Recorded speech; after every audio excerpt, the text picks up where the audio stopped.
Welcome to another episode of the Fleek Talk Podcast, the #1 music marketing podcast on the internet. Let's go, Choco. I'm giving up on myself, don't need help, I got no time to waste. The people that told me they love me, bro, trust right in front of my face. Used to flip scripts for the zips as a trip, I remember way back in them glorious days. Now I'm right here by myself, all alone, I got no time to waste. I get way too high sometimes, and I don't think I'll ever come down. Getting caught up in my head sometimes at night, the silence seems so loud. Think about shit from the past that brought me back, but now I'm feeling proud. I stay true to myself, don't need no help. Everybody that once told me I couldn't be shit, well they feeling so stupid right now. Fuck, thinking about rolling up, smoking away on my feelings today. I got feelings that's filled up with decades of pain, decades of shit which I never had done. Abuse, lost my father, got raised by my mom. My brother locked up in a jail, and I'm begging his ass to come home, but he never gon' come.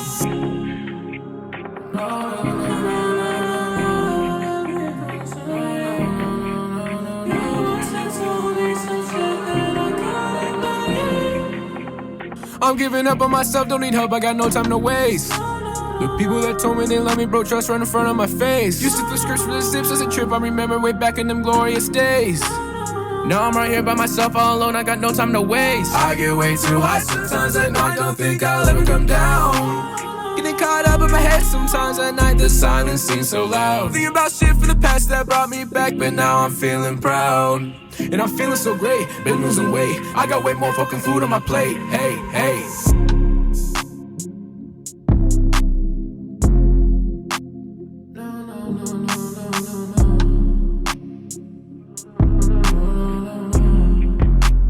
I'm giving up on myself, don't need help, I got no time to waste. The people that told me they love me, bro, trust right in front of my face. Used to flip scripts for the zips as a trip, I remember way back in the glorious days.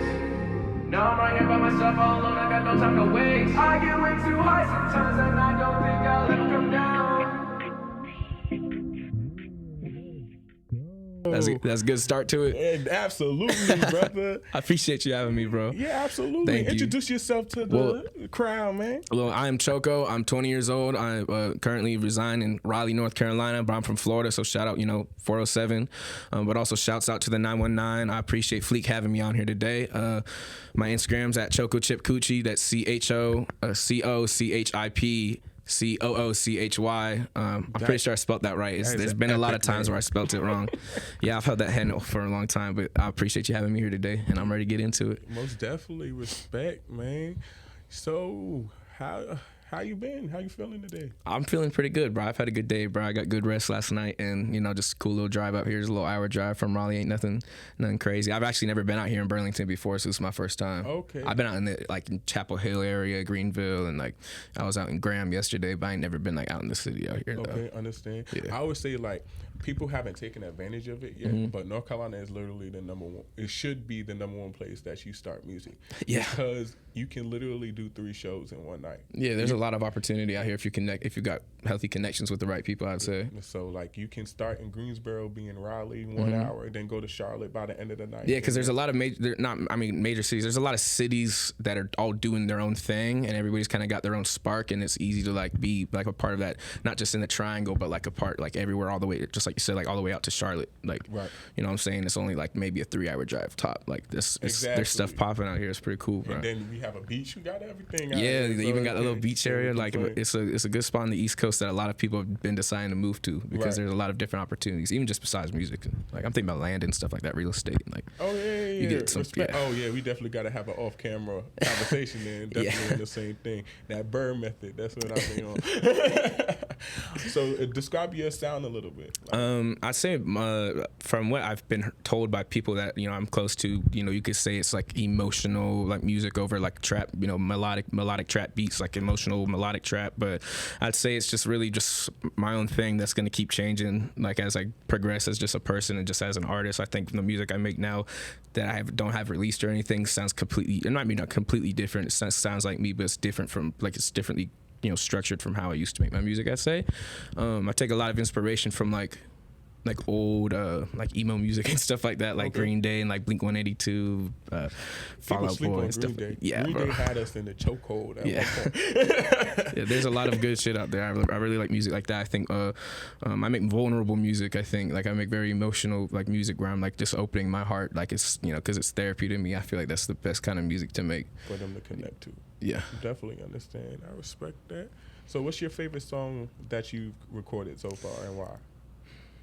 I'll just go say My Torment, which is like the first song I have like released. I made that with my boy Rick, so shout out Real Ricks on Instagram. That's my homie Eric. I've known him since high school when we first started making music together in our own little group that we had. It was all like some shitty rap music that we were making that wasn't nothing cool, but it was fun because we were like some of the only kids out in high school doing it. But I kind of got off topic from what the question was. My Torment, because we recorded it at Eric's crib and in the closet on like a little shitty little setup. You know what I'm saying? Right. No, like my voice sounded like it does on this right now. You know what I'm saying? Mm-hmm. Like no like audio effects or nothing. Like it was just like my raw voice. And at the time we were tight with, you know, one of these homies that we had that was, you know, doing music engineering and stuff, and he, you know, sauced it up for us. And like there's just so much like there's a lot of good energy around that song, even though it's like an emotional song. There's so much good energy around it because that was the first taste of like what I felt like I could do and like what I knew I could see myself doing one day. But like hearing myself the way I sounded was just like it was like the first time I ever heard my voice like projected like that, like really singing, like taking advantage of like this, like just like taking advantage of what, you know, my gift is, I'd say. Right. You know what I'm saying? And so like, that was pretty much like your realization that music was for you.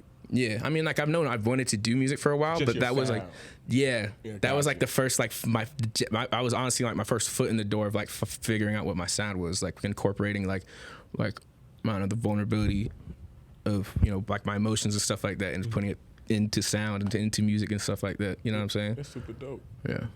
So before the podcast, I asked you what was the problem that you were having currently marketing your music, and you said it was finding creative ways to do it other than like live shows and doing reels and getting a couple of reels. Yeah. Can you expand on that? Well, I feel like at the point I am in like just like my music and like myself as an artist, like I feel like the quality of the music that I'm making right now is at a point where like I feel like it just deserves to be pushed out instead of just like being released under like whatever promo I can, you know what I'm saying? I wanna find a way to just like be heard.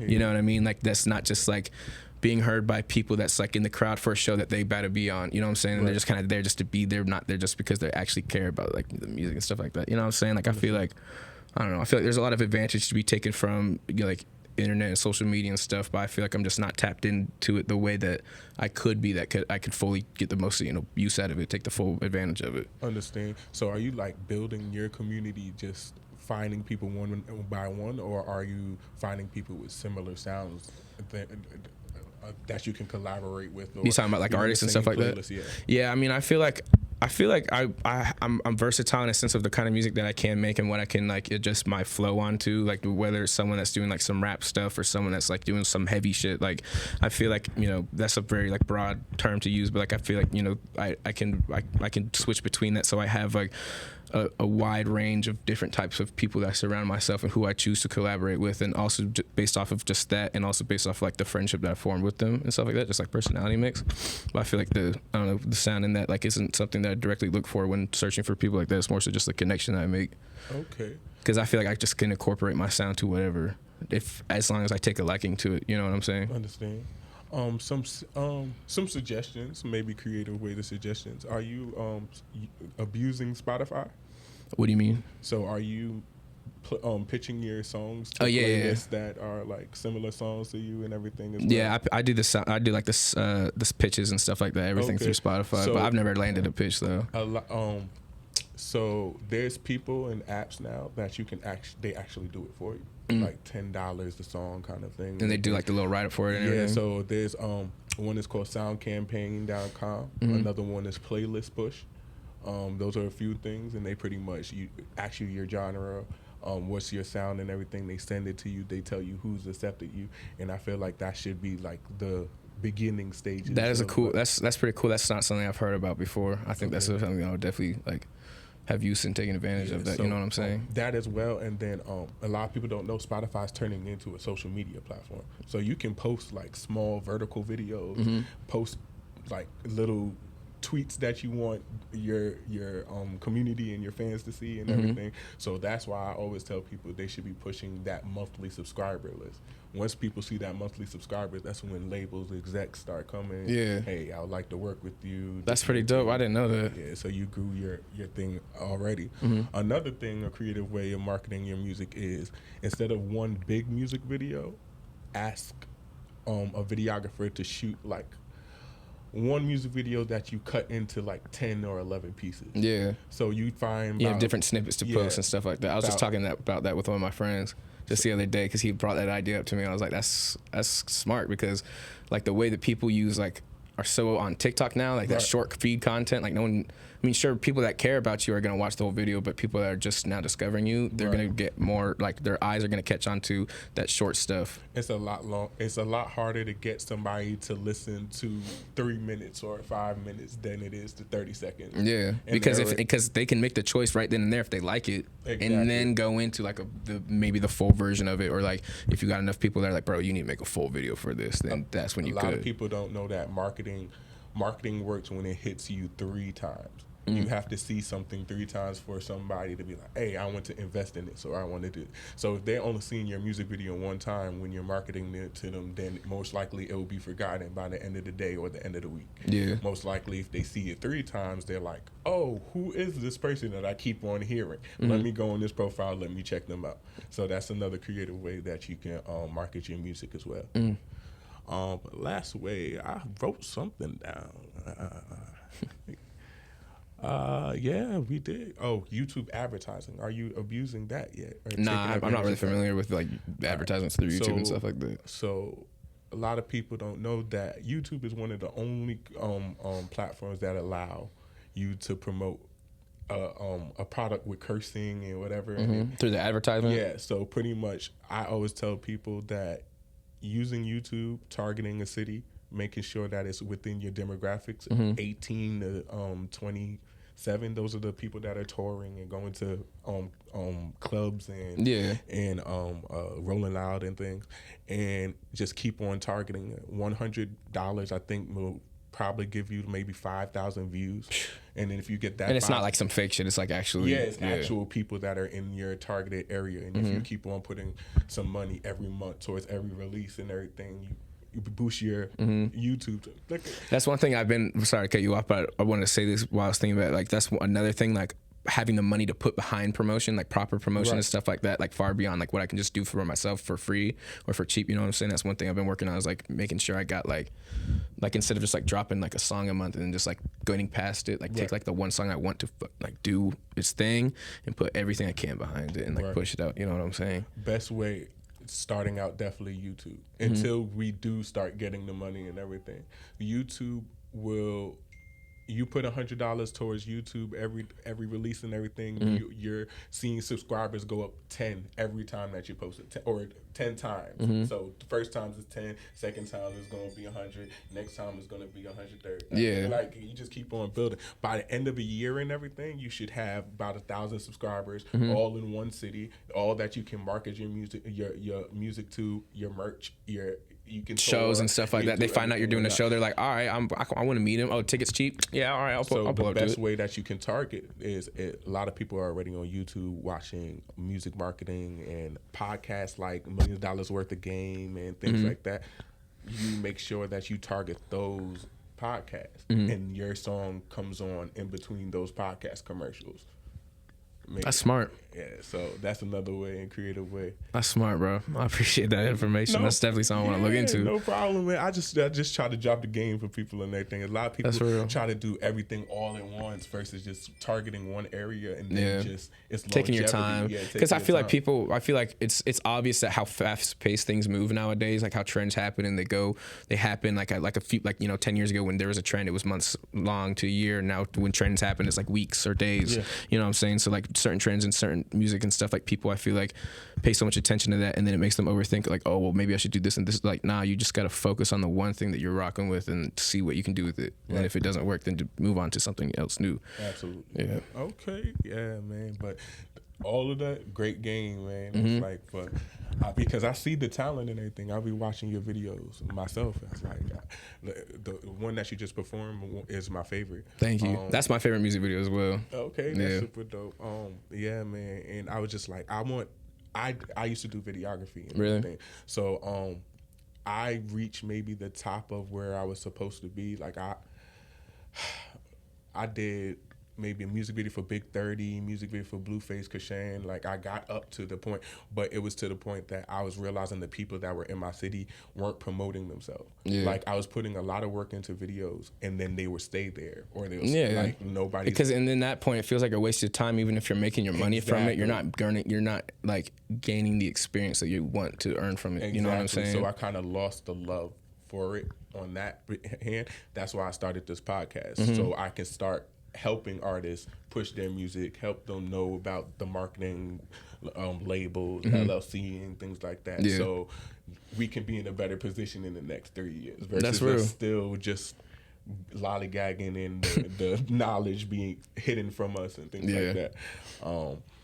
Yeah, I like that word, lollygagging. Lollygagging, fun words like that. It makes people laugh all the time every time I say it. So have you ever been scammed in the music industry? Nah, I ain't never been scammed before, but I've had some shit like recently, but this is kind of recent. Like it's not scam, it's kind of in the same field of like trolling and shit. Like people like paying for fake followers and fake likes and stuff like that on my Instagram account when it was like public and as like a business page and stuff.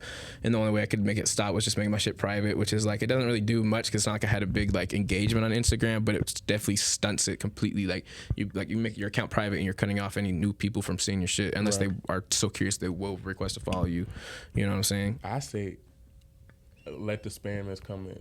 Only because that's what I've been told. That's what I've been told. It's engagement. Like at the end of the day, like the followers and stuff and everything, they're still just trying to market something to you or trying to sell their services. But at the end of the day, when they're in the comments and you comment back, the algorithm's looking at, oh, somebody cares about his stuff and everything. Yeah, so it'll push you to the next person who actually does care for that's real, yeah. That's a positive way to look at it. I remember I sat down for like an hour and a half, probably like going through removing like 3,000 fake followers, and by the time I was done, like it just started happening again. I put my account back on private. I was like, bro, like I'm not like this is like you gotta restrict them. Yeah, that's why I tell people it's like you don't gotta block them no more. There's a word that got that restrict button. Yeah, just stops everything. It makes you look like you still their friend. That's real, bro. I feel like some people don't even think about that. Like they just be going straight to like you know some shit I hate, bro. Is like when people that are like, oh, bro, follow me on Instagram, and then like you follow them back or whatever, and like maybe it's not even like some like real connection. Y'all maybe y'all just like doing the thing, like helping each other out, and it's like the next day just like unfollow you. Oh yeah, and they just like got your follow and shit, and it's like kind of weird because it's like me personally, I only follow people that like I've made connections with and like the shit that I've been doing, or people that I see myself wanting to work with or stuff like that. There's some that I rock with. And like, there's been so many times where I had like a good like chop it up conversation with somebody after a show, and they're like, "Yeah, follow me," blah blah blah blah. It's like I go next day check, and it's like they unfollowed me. It's like, bro, what was even point? You know what I'm saying? People just see success in different ways. Yeah. Some people see it with connections to people. Some people see it as clout. Some people see that's some annoying ass shit, bro. Like people like talk about clout and stuff, but you're just doing the same regular everyday ass shit that everybody else is doing, bro. That's one thing about like social media now is like it's so easy for people to feel like they're like they're clouded up, you know what I'm saying, just because they have a big following, but like it just doesn't mean anything. And they don't even know how to use their So I always tell people is like at the end of the day, like music is just like being an influencer. The money doesn't come from the music. The money comes from you being so popular from the music, the sponsors, the people who want to work with you, the fashion lines, the endorsements. That's where the money. It's a popularity contest at the end of the day with it. Yeah, like just like as far as like when it comes to like getting the most money out of it and like for the business side of it. Right. Yeah. It's like that's why a lot of things are being ruined right now. A lot of people are like looking more towards clout. It's even in the music. I'm not music. Movie industry, like movie and TV shows that are coming out right now. It's just a bunch of shit. I'm here. I was like 5 years ago. I'm pretty sure this wasn't supposed to be on television. Now it's just promoted like it's nothing. Yeah, right. But yeah, man, that's good that you haven't been scammed though. Every artist I know that I've spoken to, they have some kind of story telling me about how they've been scammed. Artists said that they was going to give them a verse, they didn't get their verse. Yeah, that's some shit I don't want to have to deal with. That's so dumb. Music video stayed in. things like that. You have any future projects that you want the crowd to know about? Nothing that's like set to release yet. I mean, I'm definitely working on music. I've been working on music for the past like 6 months of just completely new stuff I haven't released. I've just released a song called Red Rover with City 93rd and Almighty BDS. We did a little co-release through that. That was fun. That was a nice little like a North Carolina Raleigh collab, which was cool. But nah, not right now. I don't got nothing coming out. I just be on the lookout though for like, you know, on my social medias and stuff, because I will eventually start promoting my new music. I'm just waiting for not the right time, but just making sure that like I know that I am happy with the final product of what it is. Definitely. I would definitely see myself releasing a project, but maybe not for at least another year. Okay. Like a full album. I'm working on an EP actually with Nova Fled, which is an artist.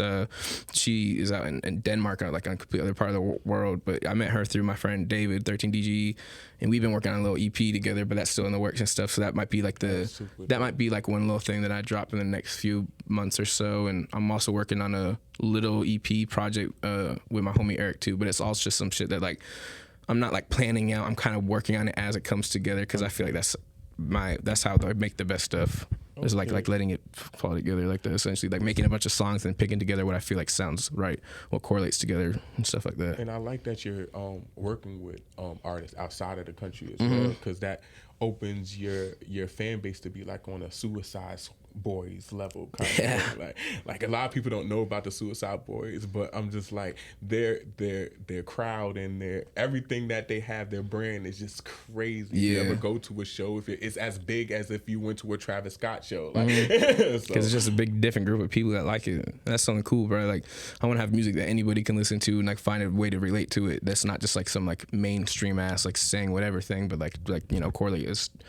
Like I'm when I make a song, I'm not making it to mean one specific thing. Like the meaning of it can change throughout like what stage of life I'm in or what I'm going through. You know what I'm saying? Because I just feel like there's so much like I speak not in like riddles, but like I feel like I'm very poetic in my wording into a lot of my music, especially in the newer stuff that I've been making, which I'm excited to start pushing out and stuff. But yeah, like a lot of people can communicate through their music more than they can communicate talking. So that's how I'm very similar to that. I mean, yeah. So I always tell people, it's like you listen to Kodak Black or NBA Youngboy talk, you be like, Jesus Christ. But if you listen to their music, like, it gives you an idea. This is, they spitting out their pain. I'm definitely, and I feel like I definitely fall in that category of like, you know, better understanding, at least as far as like when it comes to like my emotions and stuff like that. Like I feel like the healthiest and like best way I've ever, you know, felt like I've expressed stuff was through like music. And that's how I get like the best understanding and best like relief through whatever it is that I'm going through. You know what I mean? All right. Well, Choco, thanks again for coming to Burlington to check us out at the Fleek Talk Podcast. For sure, bro. I appreciate you having me out here. Yeah, no problem. You let them know your socials one more time and everything. I ain't really on much social media besides Instagram, and you can find me at Choco Chip Coochie. That's CHOCOCHIPCOOCHY. You'll have to request to follow me because unfortunately I deal with some fucking trolls, but you'll like what you see once you listen to my music. And then you can find me on you know, Spotify and Apple Music and Pandora if you use that. It's just look up Choco. You can look up Choco Silent Highs or Choco My Torment or Temptations, or those are some good songs. Check me out. Definitely give it a listen. If you don't like the one song, I might have something else that you do like. And if you don't like nothing I got out right now, I probably will be dropping something soon that you will rock with. So maybe you might be able to shed a tear to it or something, you know. All right, y'all. Y'all check out all of them songs and the new stuff that he said he's got coming out. Y'all follow him on all social media. That is another episode of the Fleek Talk Podcast, the #1 music marketing podcast on the internet. Hit a subscribe to us on YouTube. Smash that like button. Absolutely. That's new information and everything. I'm trying to get the YouTube script in my mind. Smash that like button. Let's get 1,000 views. And listen to us wherever podcasts are. Apple Music, you be putting Spotify, everywhere. That's cool. I didn't know you put on Apple Music. That's dope. Man. We're everywhere. That's sick. That's cool. All right. Y'all have a good day. We out. For sure. Thank you, sir. You think I did all right? Yeah. Man, I can let you listen to it.